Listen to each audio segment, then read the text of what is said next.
زمین و از زمان غافل شدم تا که من عبد ابوالفاضل شدم.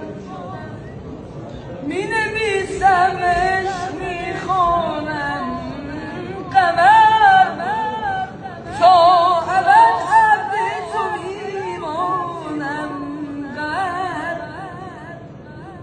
ساقی ما چه شرابی چه سبویی دارد بنویسید رقیه چه ابرویی دارد.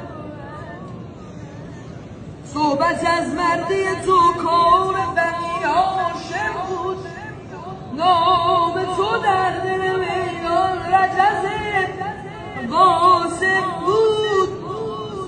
خطبه خواند و همه راه افزای خود کرد، در حقیقت همه را قبله نمای خود کرد.